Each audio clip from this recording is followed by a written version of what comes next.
On the third day, a wedding took place at Cana in Galilee. Jesus' mother was there, and Jesus and his disciples had also been invited to the wedding. When the wine was gone, Jesus' mother said to him, "They have no more wine." "Woman, why do you involve me?" Jesus replied, "My hour has not yet come." His mother said to the servants, "Do whatever he tells you." Nearby stood 6 stone water jars, the kind used by the Jews for ceremonial washing, each holding from 20 to 30 gallons. Jesus said to the servants, "Fill the jars with water." So they filled them to the brim. Then he told them, "Now draw some out and take it to the master of the banquet." They did so, and the master of the banquet tasted the water that had been turned into wine. He did not realize where it had come from, though the servants who had drawn the water knew. Then he called the bridegroom aside and said, "Everyone brings out the choice wine first, and then the cheaper wine after the guests have had too much to drink.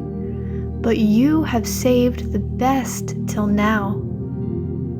What Jesus did here in Cana of Galilee was the first of the signs through which he revealed his glory, and his disciples believed in him.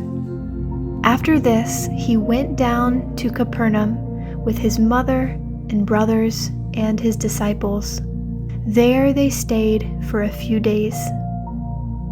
When it was almost time for the Jewish Passover, Jesus went up to Jerusalem. In the temple courts he found people selling cattle, sheep, and doves, and others sitting at tables exchanging money.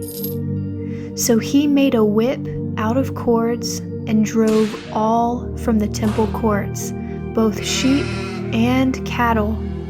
He scattered the coins of the money changers and overturned their tables.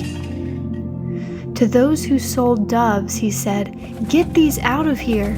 Stop turning my Father's house into a market." His disciples remembered that it is written, "Zeal for your house will consume me." The Jews then responded to him, "What sign can you show us to prove your authority to do all this?" Jesus answered them, "Destroy this temple, and I will raise it again in 3 days." They replied, "It has taken 46 years to build this temple, and you are going to raise it in 3 days?" But the temple he had spoken of was his body. After he was raised from the dead, his disciples recalled what he had said. Then they believed the scripture and the words that Jesus had spoken.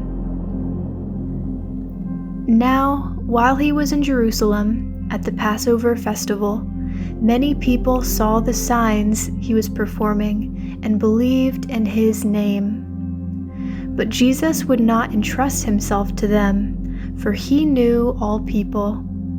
He did not need any testimony about mankind, for he knew what was in each person.